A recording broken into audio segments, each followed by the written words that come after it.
Adakah orang Melayu hari ini nak bermain dengan emosi yang sebenarnya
Mazlan nak, apa khabar Saudara Abdul Rahman Baba? Suara hilang, suara hilang. Tolong tengok admin. Aduh. Okey, suara dah okey dah teman-teman. Kalau ada suara sila bagi komen, saya nak tahu, saya tak akan mulakan sebab ini penting ya, saudara. Ya, saudara apa ini Nur Khalil, saudara Zamri Alsi, alhamdulillah suara. Richard Bakri, suara. Jeffrey Din dari Teluk Intan, Azmin Nordin dari Bagan Datuk, Mazlan nak, dah okey. Alhamdulillah, saudara. Baik, saudara, hari ini tanggal 27 Februari, saudara. 27 Februari 2024, 14 hari lagi lah, saudara. Kita akan menyambut Fajar Ramadan. Dan jangan lupa, saudara, dalam saat-saat begini, ini hari yang ke-1434. Virus sebut masih berlegar di bumi kita. Jadi, teman-teman, pastikan kita jaga penjarakan sosial, kita jaga kebersihan diri dan sebagainya. Malam ini tetamu saya agak istimewa, saudara. Tidak lain tak bukan, tajuk bicara kita malam inilah kisah silam yang tersingkap. Kita akan menyingkap kisah silam. Jadi bersama-sama saya adalah tetamu yang saya hormati, yang mulia, Tengku Razali Hamzah. Apa khabar aku? Baik, alhamdulillah. Pelayar-pelayar nak dengar juga suara aku kat sana dulu. Ya. Assalamualaikum. Bagi saya ini merupakan kali pertama saya hadir di majlis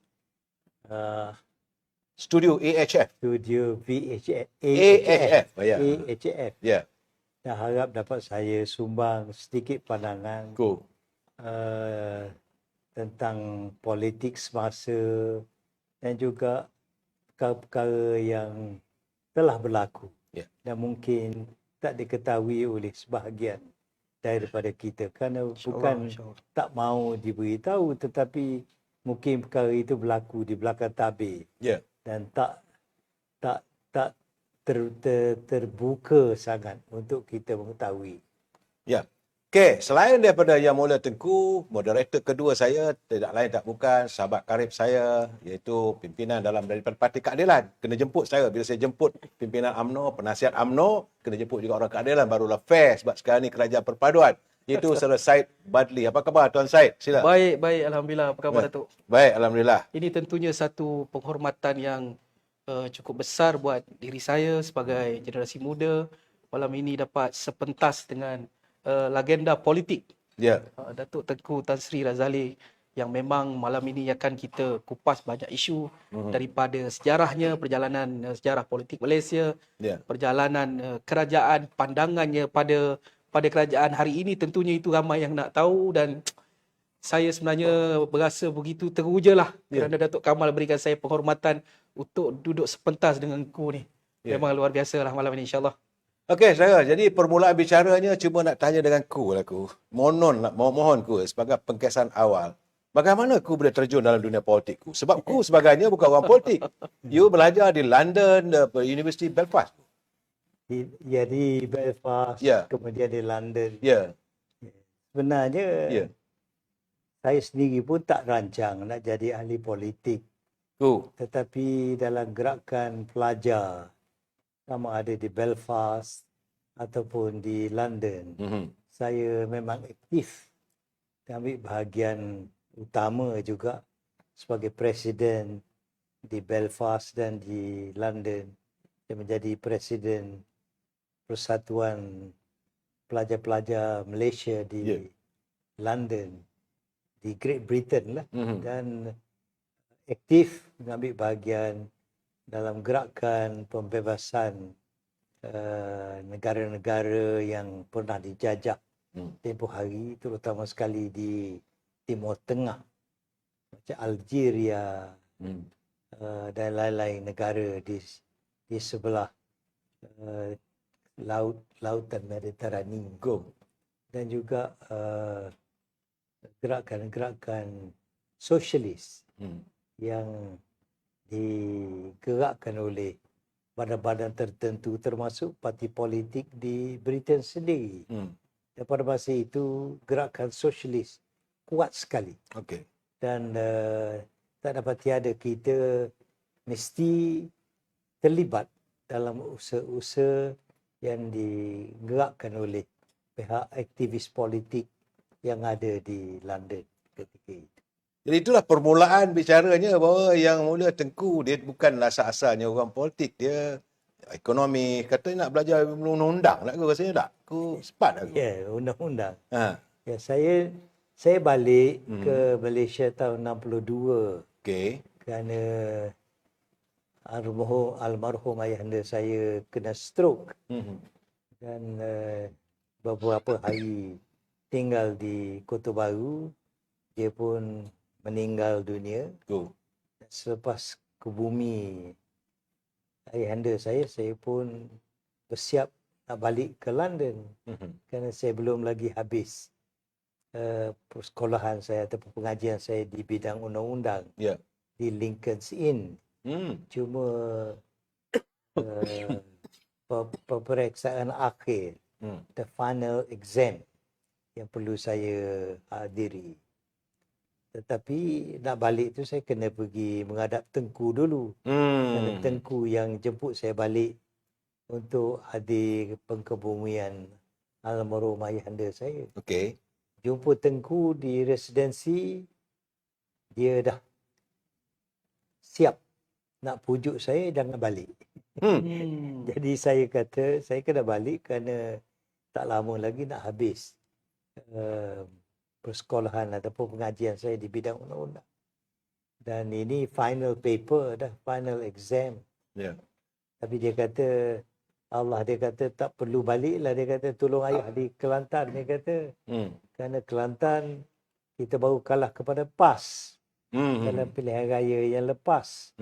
Jadi kita tak ada tenaga yang cukup. You boleh bantulah, dia kata. Saya kata saya tak tahu sangat politik ni. Tapi dia kata tak apalah, you duduk terus pergi ke London. Dia kata ayah pun 25 tahun baru lulus undang-undang. Dia kata you boleh pergi kemudian hari. Jadi oleh kerana itulah saya pun postpone lah balik ke London untuk menghabiskan pelajaran di bidang undang-undang. Dan kekal sampai sekarang tak ada di sana. Tetapi tak berapa bulan kemudian saya dikirim ke Bangsa-Bangsa Bersatu untuk dapat pendedahan, pengalaman dan sebagainya. Dan saya berada di Bangsa-Bangsa Bersatu selepas itu. Tapi dah terlibat dengan politik lah.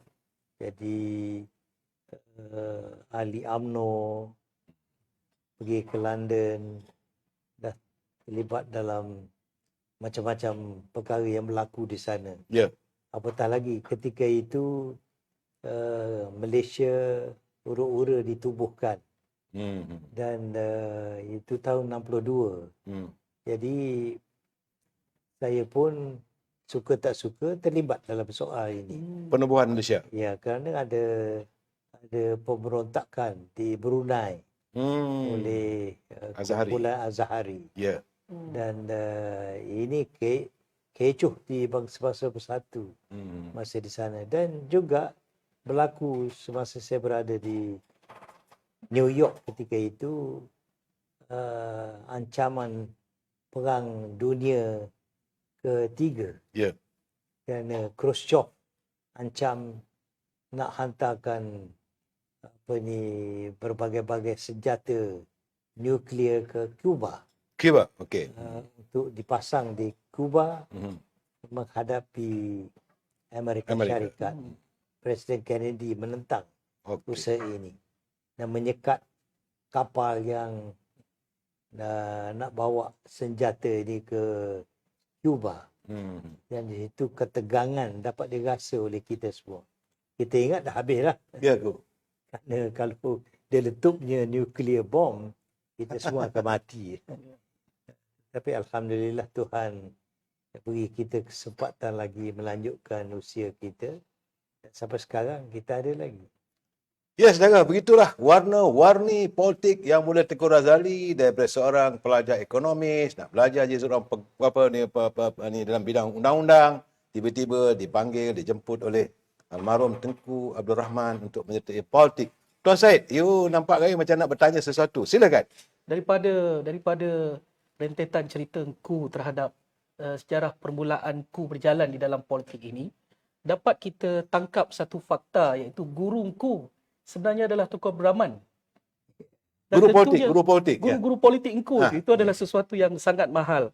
Tentunya zaman itu, zaman tokoh Brahman, Tun Abdul Razak, Tun Hussein On, Tun Dr. Mahathir, Tun Dr. Ismail, ini semua adalah zaman yang berbeza, pentadbiran yang berbeza, corak yang berbeza, dan tentu Engku melalui setiap zaman. Jadi saya kalau boleh nak dapatkan sedikit gambaran bagaimana zaman itu perubahannya berlaku, maksudnya zaman tokoh Brahman itu bagaimana, zaman Tun Abdul Razak itu bagaimana pula. Maksud saya lebih kepada rentak politiknya, kematangan pentadbirannya, corak kepada pembentukan saksiah negaranya. Bagaimana Tengku? Tahun 62 kita baru merdeka dan pimpinan kita sibuk untuk melengkapkan negara, mengisikan kemerdekaan yang baru dicapai. Dan kita tidak mempunyai wang, tidak mempunyai tenaga yang cukup untuk melengkapkan apa yang saya kata kemerdekaan tadi. Sebab tentera masih lagi kita bergantung kepada bantuan dari luar. Iaitu daripada British, daripada Australia, New Zealand dan rakan-rakan kita di sekeliling kita. Jadi kita sedang menghadapi musuh dalam negara. Iaitu komunis, kumpulan yang tidak percaya kepada Tuhan. Mau jatuhkan kerajaan kita secara haram dengan menggunakan senjata secara militan, menimbulkan huru-hara di sana sini. Susah rakyat nak cari makan. Jangan kata nak cari makan, nak berjalan dari setempat ke setempat pun ada halangan, sekatan dan sebagainya. Jadi ini semuanya dirasakan oleh rakyat, bukan saja oleh kita orang politik. Dan selain daripada itu, bekalan makanan pun tidak mencukupi. Ada yang dicatu, ada tidak dicatu. Tetapi kaedahnya berlainan daripada sekarang. Jalan-jalan taklah diselenggarakan dengan baik. Banyak tempat kita kena menyeberang dengan feri. Dengan sampan, dengan bot ke? Ya, sampan dengan bot, menarik feri yang dimuatkan dengan lori, dengan kereta, dengan van dan sebagainya. Dan kadang-kadang kita tunggu berjam-jam baru dapat kita menyeberang. Banyak seperti di Jertih, di Kuala Terengganu, di Dungun, di Kuantan, di Temerloh, di pendek kata semua tempat. Termasuk di Muar, di Perak, banyak tempat. Itulah nasib kita. Dan belah malam banyak tempat kena curfew. Berkurung rakyat. Tak boleh ke mana-mana tanpa ada alasan yang kuat. Dan itu pun mesti dieskort oleh pihak polis yang bersenjata. Jadi kalau nak ke mana-mana mesti ada permit, mesti tak boleh bawa barang makanan, tak boleh bawa ubat-ubatan. Pendek kata, susahlah nak ke mana-mana sekali. Dan pihak tentera berada di sepanjang jalan kita pergi. Sekat sana, sekat sini, periksa sana, periksa sini. Pendek kata, halangan itu tak habis-habis. Dan ini seterusnya. Walaupun kita sudah merdeka, kerana mereka tak terima kemerdekaan kita. Mereka fikir kita dapat separuh masa merdeka. Jadi itu sebab mereka nak jatuhkan kerajaan yang mereka rasa ditaja oleh pihak British. Tapi apa sebabnya nak ditaja oleh British? Kita sudah melalui pilihan raya dan rakyat sudah memilih dengan secara terbuka dan kerajaan dibentuk dan rundingan telah dibuat dan Tengku telah menganjur supaya adakan rundingan dengan pihak ketua komunis Chin Peng ketika itu. Nak mendamaikan keadaan supaya dia perjanjian baling ya? Ya, dibaling supaya rakyat dapat hidup dengan baik, dapat cari makan dengan selamat. Tetapi apakah daya, pihak Chin Peng tak mahu menerima syarat-syarat yang ditentukan oleh pemerintah pada masa itu. Jadi gagal usaha itu. Walaupun rakyat menyebelahi Tengku, mau kepada perdamaian, mau kepada kedaulatan dipelihara selepas kita merdeka. Tetapi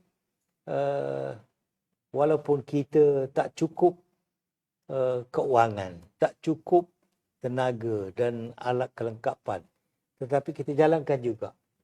Tun Razak dengan kumpulannya bergerak untuk membangunkan negara. Dengan traktor, dengan macam-macam alat, membuka hutan rimba untuk nak beri tanah, untuk nak buat jalan raya, supaya membuka negara yang sebelum ini dijajah. Sekarang kita dapat berkuasa sendiri untuk kita bagi peluang-peluang yang baik kepada rakyat mencari makan dan mendiri kehidupan yang baru. Ini yang diusahakan. Banyak sekolah dibina, banyak klinik dibina dan juga banyak balai-balai raya.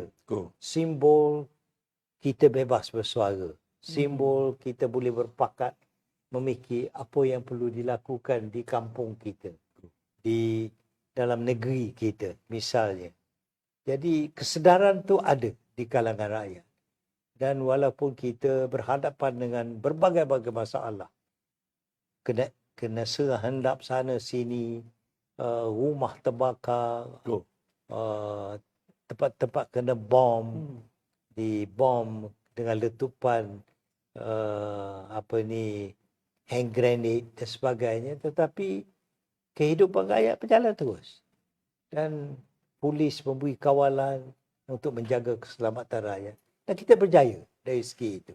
Saya ingat macam di Gua Musang yang saya wakili sekian lama, ditawan oleh komunis. Satu-satunya bandar di semenanjung Tanah Melayu yang dikuasai oleh komunis selama 8 hari. Banyak orang tak tahu. Ya, ini 8 hari bendera komunis naik di Gua Musang apabila dia langgar dan perangkap sesudah kepung police station di Gua Musang dan dapat tawan bandar Gua Musang. Dan dia berkuasa 8 hari. Sehingga rakyat di sana dengan pertolongan daripada tentera kita masuk untuk membebaskan mereka. Langsung kita berjaya dan macam-macam dilakukan semenjak sebelum merdeka untuk menghalang pihak komunis ataupun gerombolan komunis ini daripada mendapat makanan, ubat-ubatan, senjata dan sebagainya. Dan satu ketika di Pulai, satu kampung Cina di sebelah selatan Gua Musang, telah juga diserang oleh pihak komunis. Penghulunya daripada orang Cina telah ditangkap, dibunuh dan digantung dengan isterinya, dengan anak menantunya di sepanjang jalan nak balik ke Gomosang daripada Kampung Pulai. Semenjak itu ramai orang di sana takut kepada komunis. Terpaksa kita pindah dia orang. Pergi ke Besut. Tapi dia orang tak nak pindah kerana nak jaga Tok Kong dia, Tok Pekong dia. Oh, ada situ ya. Sehingga kita memujuk mereka dan bersetuju pindah dengan Tok Pekong semua sekali. Pergi ke Besut. Jadi orang pindah balik hanya selepas tamat Darul Ulam dalam tahun 78. Okey, Ko. Jadi bila bercakap tentang komunis ini, Tengku dikirim oleh Tun Razak pergi ke negara komunis. Boleh Ko ceritakan sedikit, Ko? Sebab kita lepas ni banyak yang bercerita ni, Ko. Nampak gayanya kita ni, Tuan Syed, tak cukup 2-3 kali ni. Ini tak cukup sejam ni. Belum lagi, ya. Sila, Ko. Sebenarnya, pemergian rombongan kita ke China. China Ya. ketika itu, iaitu dalam tahun 71, ialah untuk mencari peluang untuk berniaga, berdagang. Kita hantar peniaga-peniaga kita dengan barang-barang yang kita nak pamer untuk dijual, semata-mata nak cari kesempatan untuk kita mengada hubungan dengan pihak pedagang di negeri China. Ya. Kebetulan masa saya dikirim ke sana dengan rombongan yang saya pimpin itu, China sedang mengadakan apa dinamakan Spring Trade Fair. Spring Trade Fair. Spring Trade Fair. Jadi kita ke sana dan apabila sampai di sana, kita rasa terbuka peluang untuk kita. Kerana sebelum itu, kita berniaga menerusi Singapura. Apa juga kita ekspor, kita import, kita buat menerusi orang tengah yang ada di Singapura. Jadi jumlah yang kita jual atau yang kita beli untuk dibawa masuk ke dalam negara amat sedikit dan terbatas. Ya. Begitu jugalah kita guna Hong Kong, kita guna Taipei dan lain-lain tempat untuk membantu kita membuka jalan untuk kita berniaga. Tetapi sesudah kita ke Canton, Guangzhou dia panggil, dan ke Beijing, jumpa dengan pemimpin-pemimpin dia, maka ada jaminan dia sanggup berniaga terus dengan kita. Maknanya ekspor import. Langsung perniagaan yang berjumlah kecil saja nilainya sudah bertambah jadi ribu juta ringgit. Sekarang ini itulah kedudukannya. Ya. Hasil daripada lawatan kita dan banyak daripada peniaga-peniaga kita dah mula bertapak dan berhubungan dengan mereka yang sanggup berniaga dengan kita. Dah peluang-peluang pun bertambah. Jadi saya pergi itu, katanya Tun Dr. Ismail, jangan bising. Jangan bising. Kerana negara-negara lain di rantau Asia Tenggara ni belum ada kata sepakat. Belum ada diplomatik. Adakan hubungan dengan negara China. Okey. Sebab kita semua diancam oleh komunis ketika itu. Termasuk di Indonesia, dia baru bunuh 7 jeneral. Pihak komunis baru bunuh general di Lubang Buaya. Di Indonesia. Yang masyhurnya kerana banyak daripada general itu dibunuh dan disebadi di Lubang Buaya. Jadi ini semuanya nak dirahsiakan supaya kawan-kawan kita daripada rantau ini tak akan rasa curiga terhadap kita. Tetapi kita pergi juga ke depan kerana kita sebenarnya berdepan dengan komunis sebenar. Tiap-tiap hari kita baca berita, ada serang hendap, rumah terbakar, ada di antara kita tentera mati, jadi bangsa kepada gerakan komunis yang nak menjatuhkan kerajaan kita. Dan propaganda daripada komunis menyeruduk masuk ke dalam trade union. Nak pusing pemikiran orang kita, pekerja kita supaya bersama dengan gerakan mereka. Tetapi kita berjaya. Kita berjaya mematah segala usaha mereka ini. Saya rasa pimpinan kita ketika itu tumpu sepenuh masa untuk menarik perhatian rakyat kepada kemerdekaan dan keselamatan tanah air. Dan saya rasa bangga kerana mereka cukup bersemangat, cukup bersatu, mahu mempertahankan kemerdekaan yang kita baru capai. Dan saya rasa mereka pun menerima kepimpinan dengan tidak berbelah bagi lagi. Terutama sekali Tengku Abdul Rahman yang telah tunjuk kesetiaannya dan tidak ada lain yang difikir oleh Tengku ialah tetapi untuk keselamatan rakyat. Dan Tengku dengan falsafahnya dia mahu tengok rakyatnya happy. The happy Prime Minister. Dia nak tengok rakyat dia suka hati, dapat hidup dengan bahagia dan dengan baik. Dan segala-galanya dapat dilengkapi oleh segala usaha yang dijalankan oleh kita. Sampai ke hari ini. Itu bertambah-tambah. Ya, kita sudah menambahkan berbagai-bagai kemudahan untuk rakyat kita. Daripada kisah Tengku ini, dapatlah kita fahami bahawa Tengku adalah salah seorang karakter yang merintis jalan kepada perdagangan kita dan China. Tentunya ini lahir daripada sebuah pentadbiran yang cekap yang dipimpin oleh perdana-perdana menteri sebelum ini. Tun Abdul Rahman dengan sejarahnya, Tun Abdul Razak dengan kebolehannya, Tun Hussein On dengan pencapaiannya. Saya nak pergi setakat 4 perdana menteri dahulu. Tun Abdul Rahman, Tun Abdul Razak, Tun Hussein On dan Tun Dr. Mahathir. Daripada keempat-empat ini, tentunya Tengku berpengalaman bersama dengan keempat-empat pentadbiran, termasuk merintis jalan perdagangan yang luar biasa itu. Daripada keempat-empat ini, di mana ataupun siapa yang Tengku lihat, tentu mereka ada sejarah tersendiri, tetapi siapa yang Tengku lihat paling berkebolehan di dalam merintis pembangunan dan mengangkat nama Malaysia ke persada internasional? Silakan. Tak adil kalau diminta saya buat bandingan antara seorang pemimpin dengan pemimpin yang lain. Perwatakan tiap-tiap seorang pemimpin itu sudah tentu berlainan. Lagipun keadaan-keadaan pun memaksa mereka bertindak seperti mana yang dia bertindak ketika itu. Sudah tentu berbeza dengan apa yang dihadapi oleh pemimpin yang lain. Jadi saya rasa kena kita cermat sikit nak bercakap ni.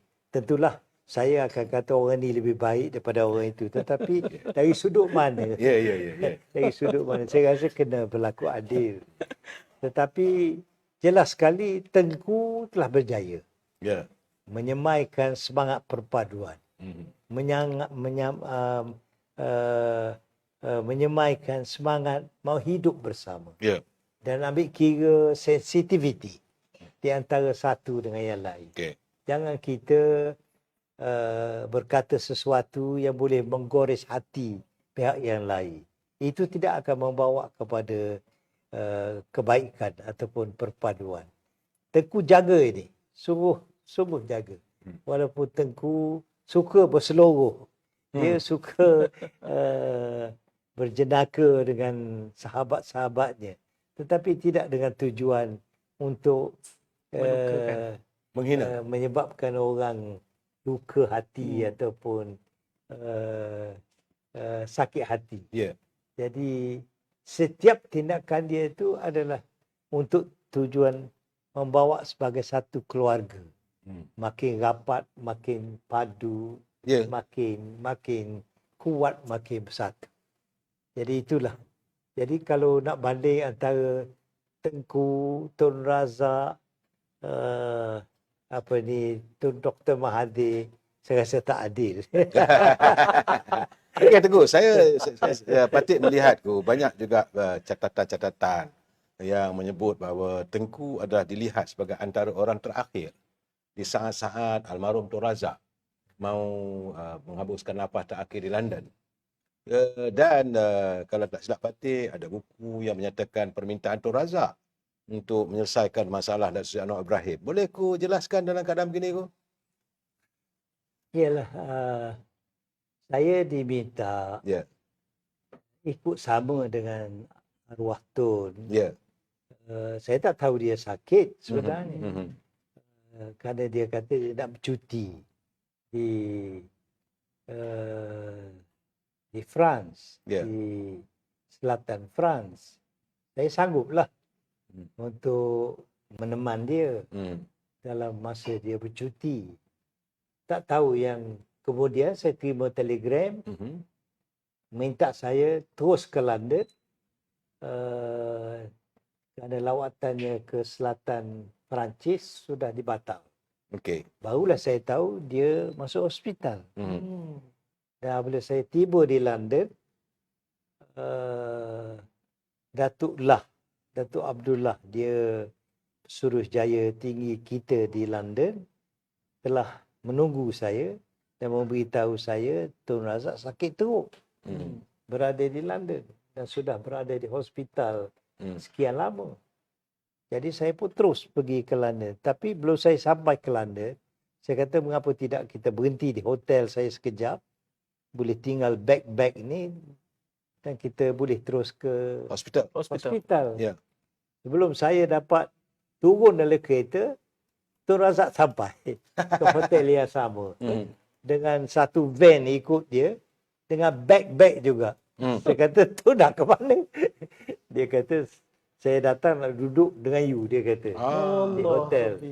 Dia kata, duduk di hospital tu sepi sangat. Sunyi sangat. Ya. Jadi saya kata, baguslah. Kalau Tun nak duduk di luar daripada hospital, asalkan tidak memudaratkan penyakit dia lah. Kita tak tahu apa penyakit dia ketika itu. Jadi Tun agak pun datang. Jadi adalah banyaklah kita bercakap masa dia di sana tu. Tiap pagi saya kena bangun pagi. Saya tak suka bangun pagi sangat. Saya kalau bangun sembahyang tahajud, sembahyang subuh, saya tidur balik lah. Saya bangun pukul 9, 9:30 baru saya bangun. Tapi dah ada dengan dia ni kena bangun pagi lagi. Kerana dia nak berjalan. Di Hyde Park. Dia kata doktor mahu dia exercise. Okey. Berjalan. Jadi mahu saya teman dia lah. Saya terpaksa kena teman lah. Suka tak suka. Seronok juga teman Tun Razak. Macam-macam cerita. Dan macam-macam problem dia bagi tahu kat saya ketika itulah. Soal dia dengan Datuk Harun. Soal dia dengan Tun Mustafa. Soal dia dengan banyak perkara lah. Soal penubuhan Malaysia. Soal pembangunan. Tetapi saya seronok bekerja dengan Tun Razak kerana apabila dia jelaskan apa yang patut dilakukan untuk sesuatu, dia lepas tangan. Dia lepas tangan, dia sekali-sekala kita minta nak bagi dia briefing. Dia kata, you buat semua dah, benda I suruh. Kalau kita kata ya, dia kata cukuplah. Tak perlu lagi briefing kepada dia. Ini barangkali kepada orang yang dia yakin lah, dia percaya. Tapi bagi saya, tiap-tiap kali saya minta nak bagi briefing, itulah jawapan. Dia kata, you dah fikir ini. Dia yakin dengan kemampuan. Jadi kalau saya kata ya, dia kata cukup. Jadi tidak lagi nak bercakap panjang.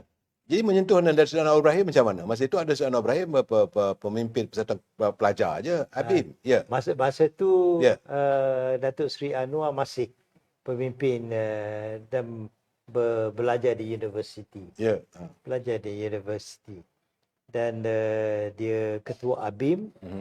Dan dia selalu datang apabila Tun Razak adakan perjumpaan dengan orang muda-muda. Saya hadirlah di majlis tu. Biasa dianjurkan oleh arwah Datuk Sulaiman Alias. Sulaiman Alias. Sulaiman Alias dan juga Sanusi Junid menjemput dia orang ni. Kita bersantau lah dengan Tun Razak di rumah dia tu. Sampai larut malam. Bertukar-tukar pendapat, tengok apa yang dituntut oleh pihak orang muda dan sebagainya. Dan Tun Razak ambil benda ni serius, sangat serius. Dan tidak kata berjumpa kerana nak minum teh, dengan orang muda tidak. Dia catikkan segala-galanya. Esoknya dia ada panggil pihak-pihak yang bertanggungjawab dalam kerajaan untuk follow up atas semua perkara yang dibangkit.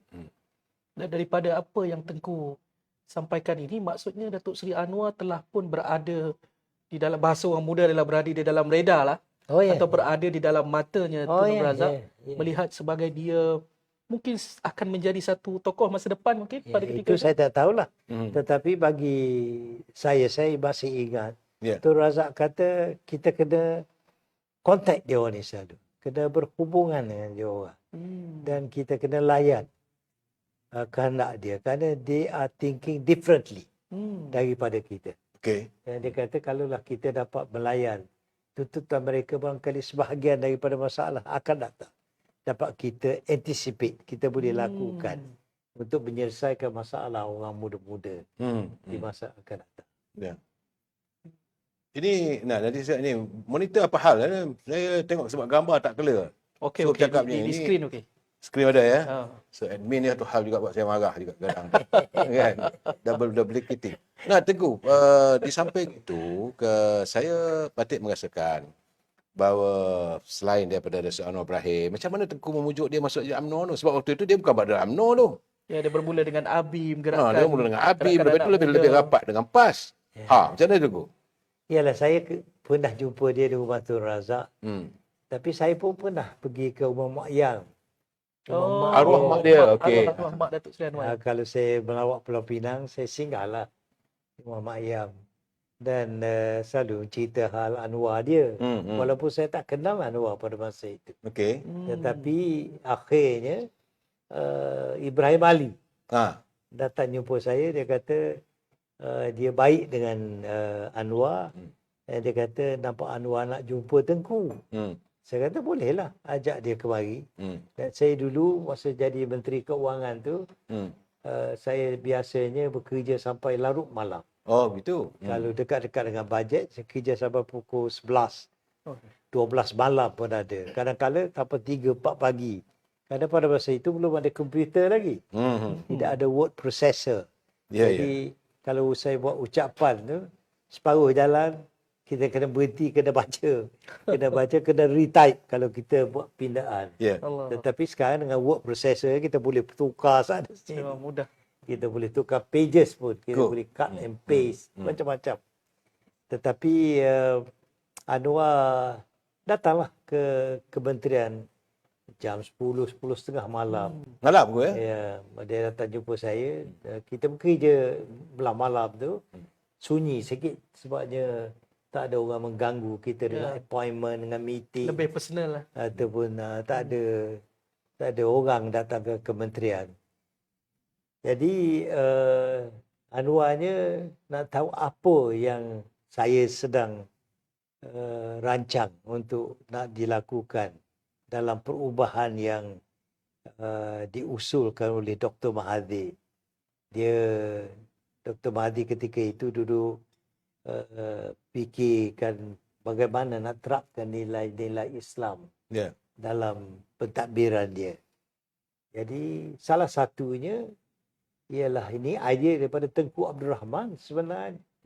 Ialah supaya kita perkenalkan konsep bank Islam. Dan sayanya dapat ilmu ini ataupun pengetahuan ini daripada Prince Muhammad. Anak nombor 2 kepada almarhum Al-Malik Faisal. Dan Prince Muhammad ni ditugas menjaga apa yang dinamakan Yayasan Al-Malik Faisal. Ada 200 bilion dengan apa. Besar duit tu. yang diguna untuk dakwah, untuk macam-macam di bidang Islam. Dan dialah yang jaganya. Ingat satu ketika Prince Muhammad ni jugalah cuba nak tarikkan satu blok ais daripada Atik untuk bawa ke Arab. Lautan Merah. Nak menyejukkan keadaan di padang pasir itu. Tapi tak berjaya lah. Kerana akhirnya semua ais yang dibawa tu Cair. cair. Belum sampai. Belum lagi ada desalination program. Jadi dialah yang duduk usahakan satu konsep bank Islam yang benar-benar berlandaskan syariah. Jadi saya ikutlah kerana Tengku Abdul Rahman ni dia anggap uncle dia. Ya. Oh. Tengku Abdul Rahman yang menjadi Seusa Agung konferensi Islam, Islamic countries, dianggap oleh Prince Muhammad sebagai macam uncle dia lah. Bapak atau angkat lah. Kerana Al-Malik Faisal anggap Tengku ni adik dia. Okey. Jadi saya dengan Prince Muhammad lah hari-hari masa di Mekah dan di Jeddah semasa saya ambil alih jadi pengurusi bank pembangunan Islam di bawah konferensi negara-negara Islam. Jadi Anwar datanglah jumpa saya teranglah apa yang dikehendaki oleh Prince Muhammad. Sebab Prince Muhammad telah tubuhkan ibu pejabat Bank Islam ni di Riyadh. tidak di tempat di Eropah. Dia tak mahu tubuh di Riyadh ataupun di Arab Saudi kerana Arab Saudi tak benar Bank Islam wujud di negaranya. Rugilah. Itu pelik juga. Saya rugilah. soal. Dia kata kerana ini bertentangan dengan apa yang dijalankan oleh pemerintahan Arab Saudi di Arab, di negeri Arab sendiri. Jadi dia kata boleh tidak saya perkenalkan konsep bank ini di Malaysia. Saya kata saya boleh balik, boleh runding dengan ahli-ahli kabinet di sana, tengok macam mana pihak pimpinan di sana memikir soal ini. Dan juga saya rasa tak menjadi masalah kerana ini selari dengan pemikiran pemimpin-pemimpin kita di sini. Jadi selepas tu nampaknya dia tertariklah Anwar kepada caranya. Dan sepatutnya dia masuk kerajaan lah. Kita ajak dia masuk UMNO, dia sanggup. Dia kata asalkan Dr. Mahathir masih ada terlibat dalam usaha parti ni, dia kata dia sangguplah masuk UMNO. Saya lah cadar kepada dia supaya dia ambil tempat bapak dia. Pak Ibrahim. Pak Ibrahim punya tempat di Permata Pau. Saya kata cocok lah maklumat yang jarang kita tahu. ke Permata Pau. Jadi saya pun terbang ke Permata Pau. Nak tengok bagaimana keadaan di Permata Pau. Saya cuba lambungkan nama Anwar masa saya datang ke Permata Pau. Termasuk Haji Noor semua ada. Ya. Arwah ni. Jadi nampak dia orang boleh terima lah Anwar. Saya kata Anwar ni walaupun dia ni tidak dengan UMNO sebelum itu. Saya kata kita nak Anwar aktif lah. Jadi kita dah ada berfikir mungkin Anwar akan dilantik menjadi orang besar dalam UMNO lah. Dan memegang jawatan dalam kerajaan kita. Jadi ini kita bayangkan kepada dia orang. Nampak Permata Pau boleh terima Anwar. Jadi itulah berlakunya pilihan raya kecil. Dan dia pilihan raya kecil kot ya? Rasanya saya tak ingat. Kerana saya datang berkempen 2 hari. Kerana saya yang jadi joro untuk tengok Anwar masuk UMNO. Ada tujuan sebenarnya. Setengah daripada kita nak halang Anwar daripada menyertai PAS. Kerana Fadino ada bisik ke saya. Dia kata, bagus kalau Anwar ni ambil alih pimpinan PAS. Kata dia. Saya kata, tak bagus lah tu. Ini terus terang. Saya kata, baiklah Anwar bersama dengan kita. Jadi, itulah kisahnya. So, saya perkenal kepada Dr. Mahathir. Dr. Mahathir lah runding seterusnya dengan Anwar, dan Mahathir lah umum yang dia bawa masuk Anwar. Tak apalah. Ini sesuatu Kita buat sejarah kerja yang sebagai Gurkha.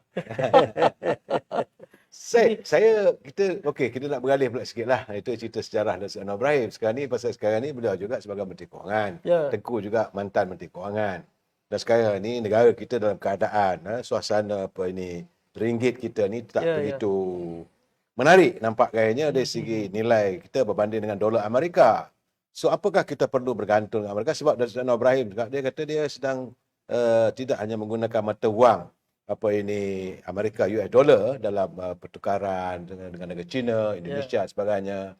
Kalau dengan China kita gunakan yuan, kalau dengan Indonesia kita gunakan rupiah, kalau dengan Thailand dengan baht. Itu pengumuman yang kita dengar. Jadi Tengku sebagai mantan Menteri Kewangan, Tengku tengok macam mana? saya nak tambah sikit soalan tu. Ya. Adakah Tengku rasa ini langkah yang berani yang dibuat oleh Datuk Seri Anwar? Ya. Ialah masalah ni bukan senang ataupun mudah nak diselesaikan. Ya. Kerana dia melibatkan banyak pihak dan dia bukan hanya terhenti kepada apa yang berlaku dalam negara kita semata-mata. Walaupun ada kesan berlebihan kerana tindakan pengguna-pengguna kita dalam negara. Tetapi ringkasnya, saya rasa nak jelas pun benda ni akademik sikit.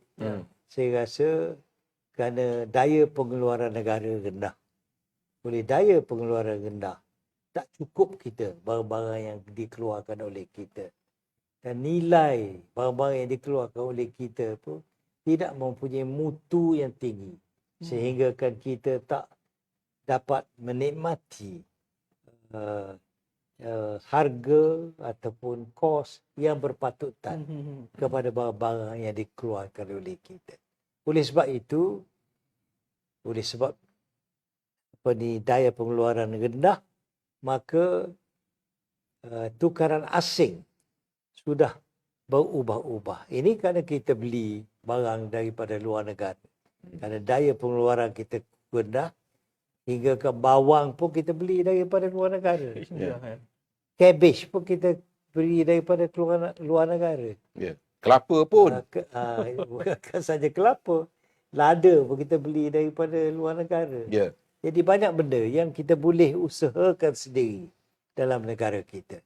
Kalau kerajaan-kerajaan negeri boleh berpakat mengadakan tanah yang sesuai untuk dipajak, untuk diguna bagi tanaman perkara-perkara seumpama ini, sekurang-kurangnya kita dapat mengurangkan import dan penggunaan wang asing untuk membeli barang-barang ini daripada luar negara. Mungkin itu boleh membantu kita sedikit. Tetapi walau apa pun, saya rasa keadaan dalam negara ini, selain daripada faktor-faktor ini, tetapi juga dia dipengaruhi oleh mainan tukaran asing itu sendiri. Oleh pihak yang mengguna wang kertas membeli dan menjual duit. Jadi ini akan memberi kesan kepada nilai ringgit kita. Yalah, nilai ringgit kita 2 hari dulu saya beritahu sudah turun kepada RM4.79. $1 Amerika. Teruk sekali jatuhnya.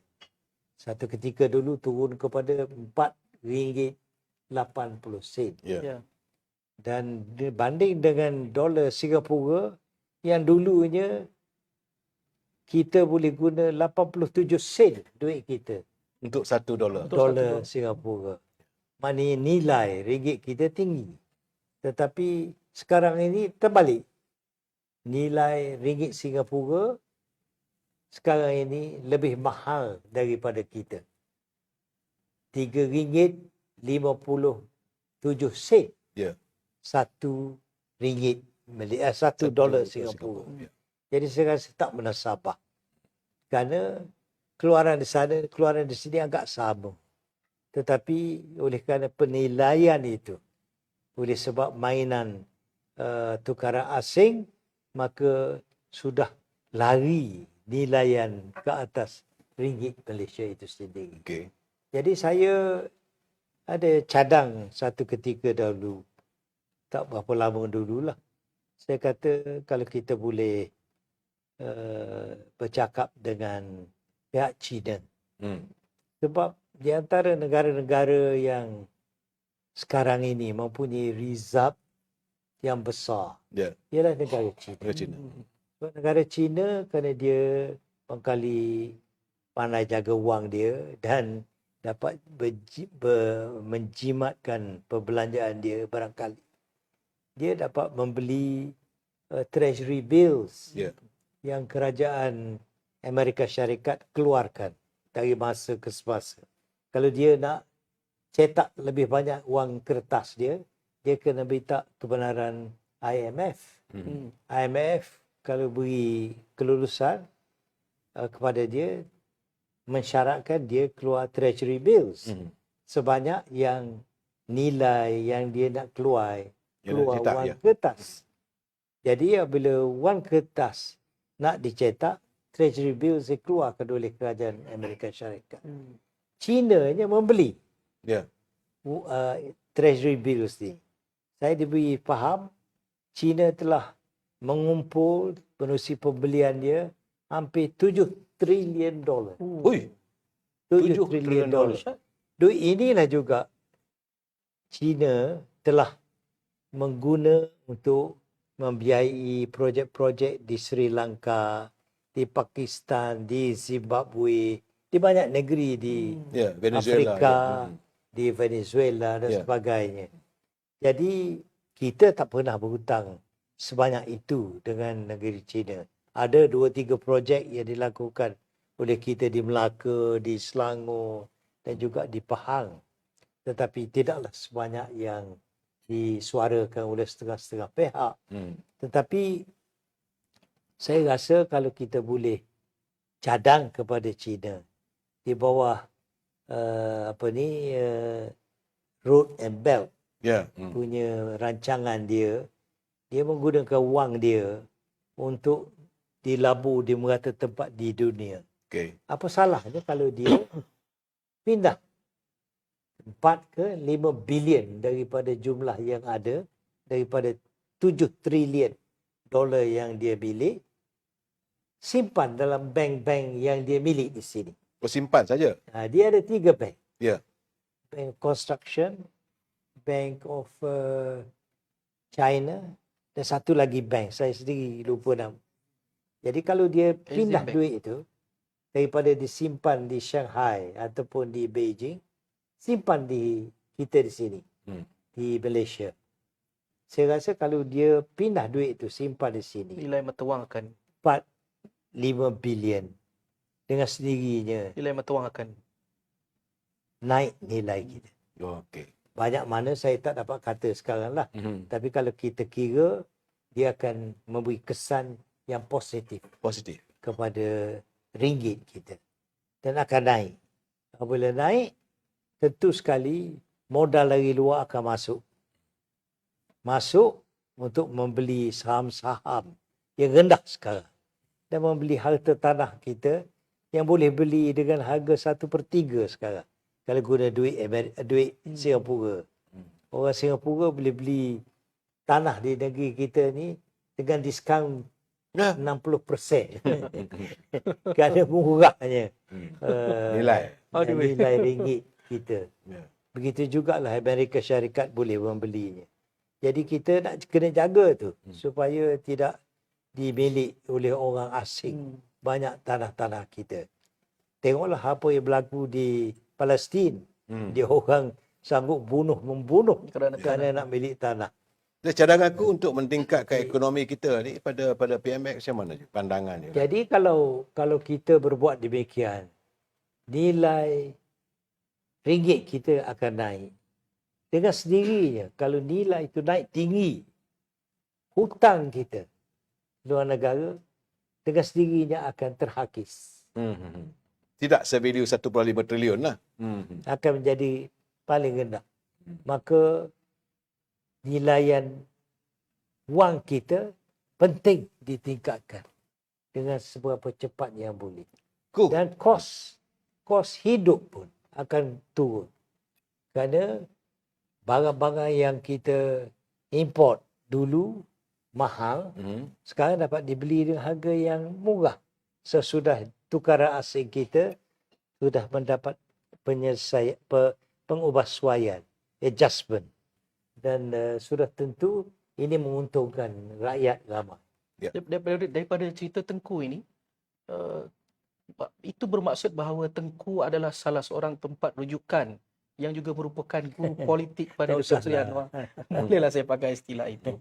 Adakah pandangan Tengku yang sangat berharga ini tadi Tengku sampaikan kepada Datuk Seri Anwar dalam tempoh dia menjawat jawatan? Saya dijemput oleh Perdana Menteri ke pejabatnya selepas dia angkat sumpah sebagai Perdana Menteri, dan saya dah bentang pandangan saya ini. Sama ada dia nak guna tak guna, itu dia punya prerogatif. Sebagai Perdana Menteri, dia ada sebab dia barangkali. Tetapi bagi saya, inilah jalan yang selamat, kerana kita tak boleh pinjam duit lagi dah. Hutang kita 1.5 trilion. Jadi kalau kita pinjam duit, pecah perut kita. Jadi kita tak nak pinjam lagi.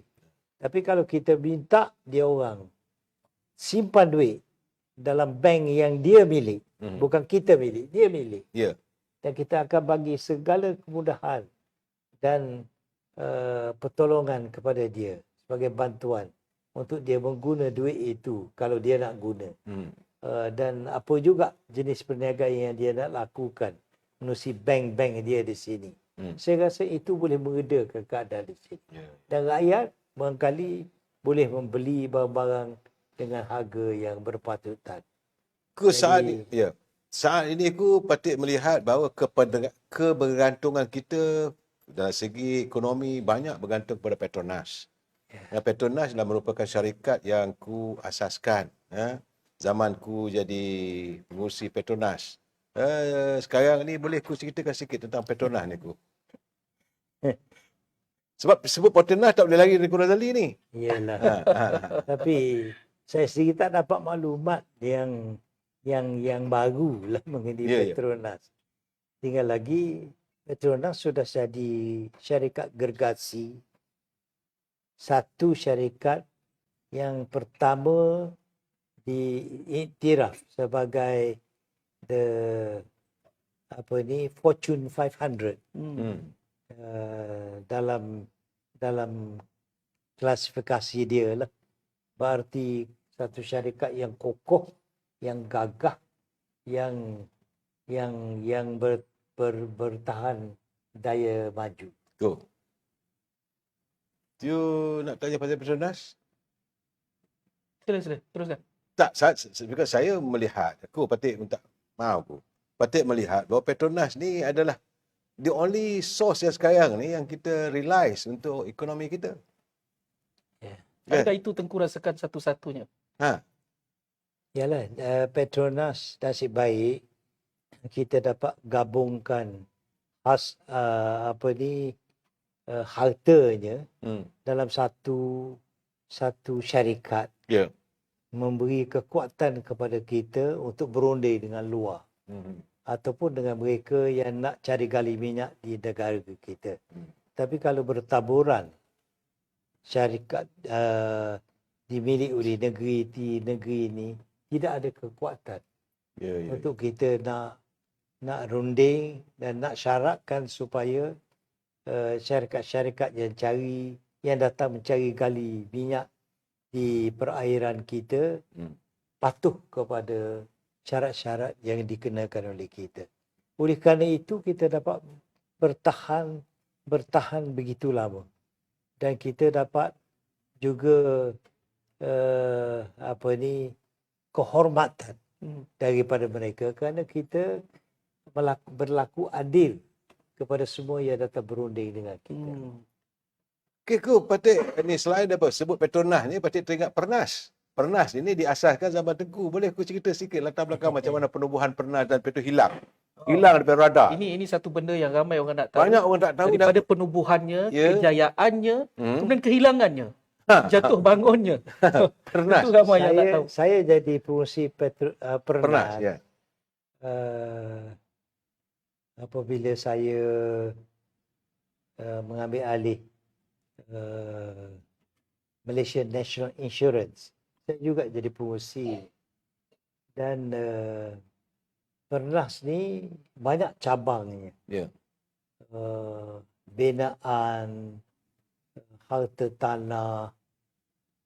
Pendek kata, banyak sudut perniagaan yang saya serahkan kepada pakar-pakar. Cuma saya pengurusikan saja lembaga pengarah untuk membimbing dan untuk mengikuti perkembangan selanjutnya yang dilakukan oleh mereka di dalam kumpulan-kumpulan tertentu. Salah satu yang kita lakukan yang saya rasa boleh juga dibanggakan ialah apa yang pernah dikenali sebagai Pernas Edah. Ya. Pernas Edah ditubuhkan atas perintah Tun Razak, Perdana Menteri ketika itu. Kerana dia bimbang takut berlakunya hatel sekali lagi. Iaitu tidak ada bekalan makanan dan sebagainya oleh kerana orang tutup kedai. Ya. Kerana tak mau beri peluang kepada orang Melayu mendapat bekalan. Ya. Dan Tun Razak cukup bimbang perkara ini berulang. Kerana sudah berlaku selepas Mei 13 dulu. Ya. Hatal yang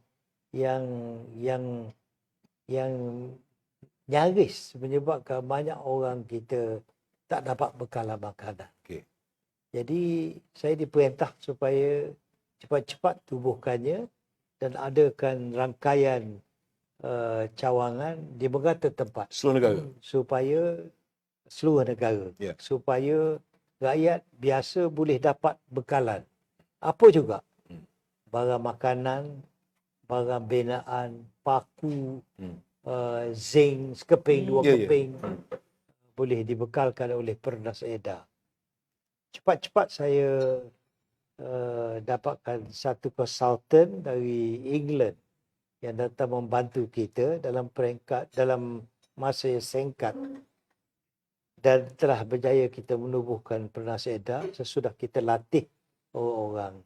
Dan barang-barang yang kita jual tu ditentukan harganya dari awal lagi. Supaya orang yang mengendalikan kedai kita tak perlu rojok kepada sesiapa kerana sudah ada pun kedai tu orang kata 20 sen, 20 ringgit 30 sen. Jadi kedai lain pun 20 ringgit 30 sen juga. Jadi mudahlah bagi orang yang nak mengendalikan kedai itu. Kita tubuh di merata tempat. Jadi siapa yang nak kepada bekalan makanan dan alat-alat seperti, boleh menghubungi Pernas Edah. Tetapi kemudian saya sedar Pernas Edah sudah ditutup. Itu dah tanya tu. Kalau nak cakap, macam-macam boleh cakap lah. Baik saya tu cakap lah.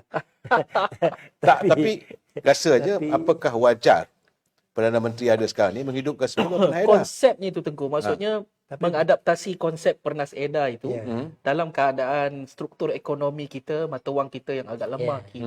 Kita mengadaptasi konsep yang sama mungkin diperbarui dengan konsep yang lebih menyerlah lagi. Adakah wajar PMX menggunakan pakai konsep itu? Dia agak berlainan. Yang ada kedai rahmah sekarang. Hanya bekalan makanan. Barang-barang yang orang putih kata perishable. Tak tahan lama. Tetapi yang kita bekal menerusi Pernas Edah ialah standard, barang-barang yang standard yang diperlu oleh rakyat bawahan, termasuk material dengan harga yang murah dan senang diperlakukan.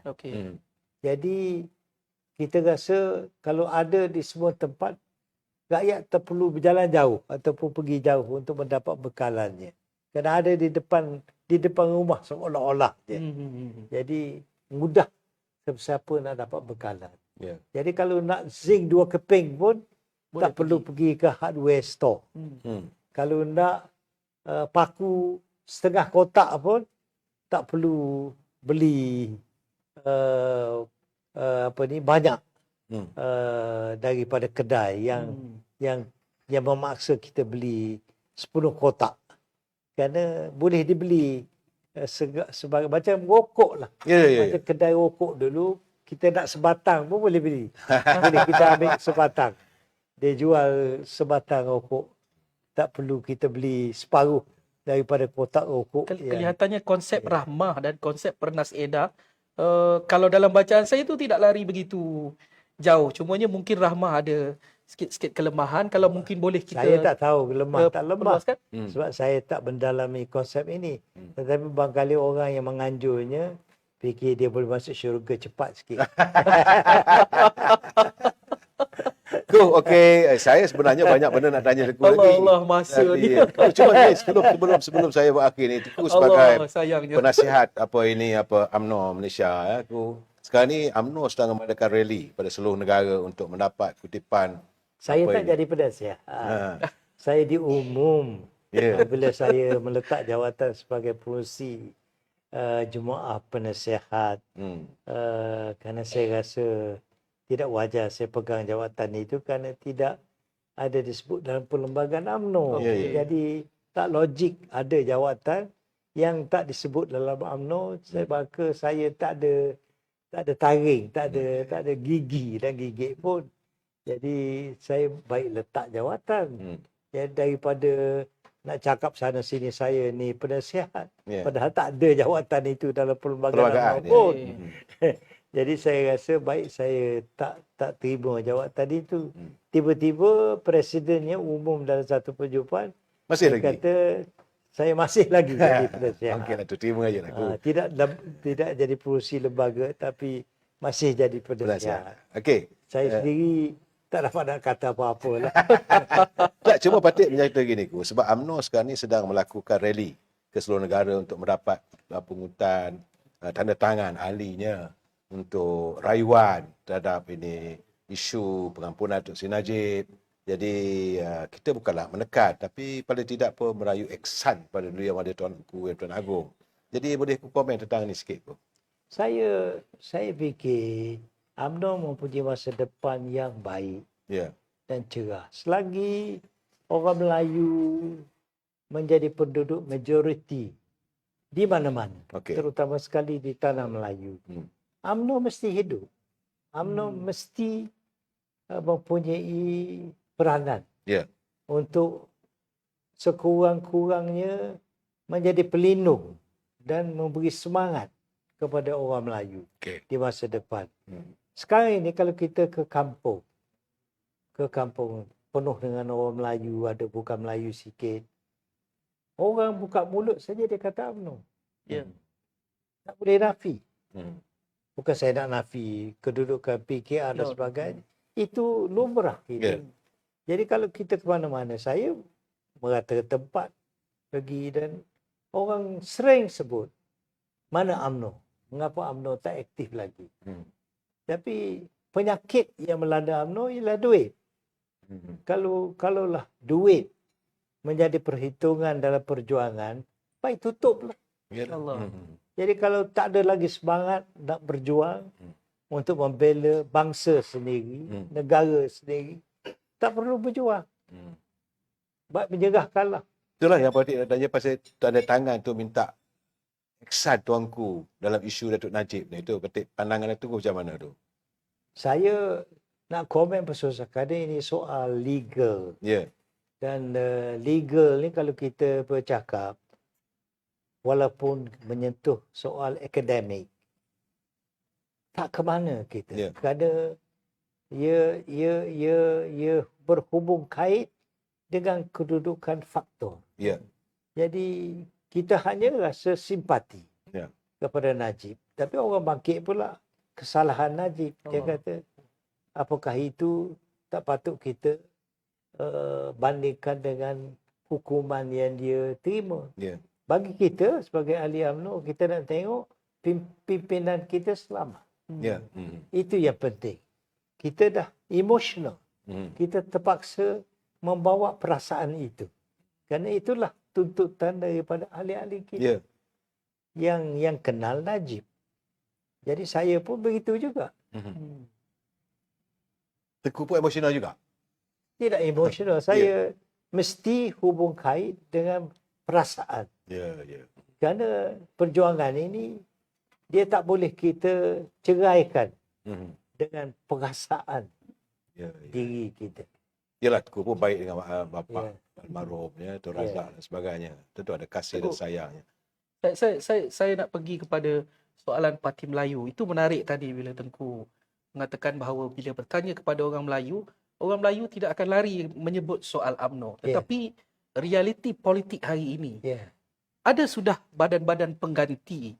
Tak salah saya menyebutkan contohnya kekuatan PAS kini meningkat begitu ketara dengan penggabungan mereka bersama Perikatan Nasional. Walaupun UMNO bergabung dengan Pakatan Harapan masih lagi berada di tampuk pemerintahan negara, tapi sepertinya populariti UMNO terhadap orang Melayu itu mula serba sedikit menurun apabila adanya karakter baru di dalam Perikatan Nasional, penggabungan bersatu dan PAS. Adakah Tengku melihat ini sebagai satu ancaman pada UMNO? Saya tak nafi itu semua.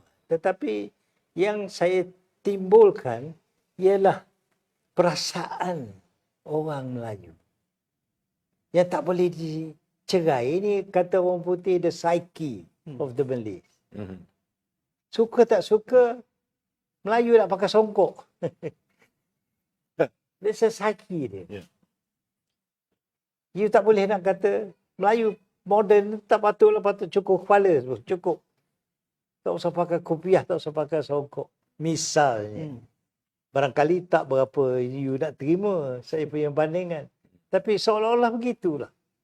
Jadi tidak ada sebab, tidak ada reason yang boleh kita jelaskan mengapa orang Melayu bersikap begitu. Kalau dia pergi ke kampung, bukan dia bergantung kepada UMNO. Apa UMNO boleh buat? UMNO satu badan saja yang didaftar dan mungkin boleh dibatal pendaftarannya, hilang UMNO. Tetapi perasaan tu, UMNO is still there. UMNO is still there. Dia ingat anak-anak dia dapat sekolah, dapat scholarship, bantuan dan sebagainya kerana UMNO.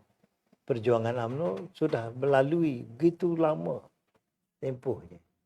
Dan tak dapat tiada, dia mesti ada connection dengan UMNO. Suka tak suka, itulah dia. Saya tak dapat bantuan daripada UMNO. Tetapi saya cukup minat kepada UMNO. Bila Tengku menyebut tadi soal sesuatu benda yang agak kece, bila Tengku sebut batal pendaftaran UMNO, maka hilanglah UMNO. Sejarahnya UMNO pernah ditubuhkan dengan nama Perkataan UMNO Baru. Saya nak berpatah balik sedikit jauh pergi ke situ. UMNO pernah ditubuhkan dengan perkataan UMNO Baru. Tadi Tengku bercerita panjang lebar kisah Tengku bermula dengan Tun Abdul Rahman, Tun Abdul Razak. Tentu sentimen itu sangat mahal harganya. Tapi kemudiannya tubuh UMNO Baru sebagai orang lama yang berperanan dalam UMNO. Apa pandangan Tengku? Saya tak terima. Silakan Tengku. Saya tak terima UMNO Baru. Tetapi apakah daya kerana tidak ada parti lain menggantikan UMNO. Saya bersama juga kerana rakan-rakan saya berada dalam UMNO Baru. Tetapi kewajipan saya untuk menghidupkan UMNO lama. Semangat UMNO lama. Yang didaftar dalam tahun 46. Bukan oleh saya, oleh Datuk, oleh Mahathir atau siapa. Dan semangat orang Melayu tu. Yang tak ada apa. Dia nak merdeka. Dia nak bebas. Itu semangat orang Melayu. Yang tulen. Bukan kerana dia nak kereta, bukan dia nak RM2. Tak ada. Dia nak bebas. Itu you tak boleh nak define. Tak boleh kata, mengapa gila sangat orang Melayu ni? Kita ni dah terlanjak habis. Tapi nampaknya aku kena hadir lagi. Sebab banyak lagi sebenarnya. Saya masih ada banyak benda yang kita belum susun lagi persoalan. Saya bagi pihak teman-teman yang menghantar kiriman mau lagi, tapi waktu kita terhad. So saya batik dengan secara ikhlasnya dalam 2-3 minggu lagi aku kalau sudi aku hadirkan lagi. Banyak benda nak cerita. Pernah Zeda tak cerita lagi aku, Petronas tak cerita lagi aku. Panjang lagi ni, semangat cerita 46 UMNO belum baru, masuk lagi. semangat 46 belum cerita lagi. Baru nak semangat tadi, semangat 46 belum cerita lagi. Belum habis lagi, tapi kita tak ada waktu. Banyak benda lah kita perlu ni. Jadi bagaimanapun aku bagi pihak AHF News and Media patut ingin merakamkan jutaan terima kasih pada aku kerana sudi hadir, memberi sedikit penjelasan. Tapi harapan kita Tuan Syed akan ada lagi. akan ada lepas Sebab ini. saya tahu ramai di rumah itu dia baru nak nak kena dengar. Baru ni. nak masuk dah semua. Baru dia nak dengar ni, tiba-tiba kita dah nak tamat dah. Allah. Saya di sini pun rasa macam tak sampai lagi ni. Okey ko, ke sepatah dua kata pada pelai-pelai batik ko. Terima kasih banyak. Ya. Saya rasa terharu dapat mengambil bahagian dalam wawancara malam ni. Dan dapat juga saya menyumbang sedikit pandangan mengenai apa yang telah berlaku sepanjang kita bebas, merdeka. Berapa puluh tahun lah? Dekat 70 tahun. Dekat 70 tahun. Dan saya ada juga sedikit peranan lah dalam pembangunan tanah air kita. Dan saya rasa megah dapat saya mengambil dan memain peranan itu. Dan harap generasi muda akan melangkah ke depan dengan semangat itu. Membina ke negara, menyelamatkan negara supaya kedaulatan negara yang merdeka ni tidak akan terlepas daripada tangan bangsa kita. InsyaAllah. InsyaAllah. Terima kasih ko, terima kasih Tuan Syed. You nak cakap apa-apa? Tak sempat nak cakap apa. Saya masih lagi rasa tak puas. Saya nak kena rayu di hadapan semua penonton bahawa Tengku mesti kena datang. Sekali lagi Datuk, kita kena buat sekali lagi. Ya, insya-Allah. Kita hujahkan lagi. Berjanjilah aku dengan pelai-pelai batik semua aku akan datang. Kita ada beratus-ratus, mungkin beribu mata yang memandang ini. Mesti kena buat lagi sekali. Dan saya malam besok kita akan bersiaran bersama dengan Siswa Agung UMNO, selaku pengurusi MARA untuk membicara tentang Kongres Ekonomi. Saya jangan lupa AHF Studio sentiasa membawa sesuatu yang terbaik untuk anda. Kita jumpa lagi. Wabillahi taufiq wal hidayah. Assalamualaikum warahmatullahi taala wabarakatuh. Selamat malam. Terima kasih.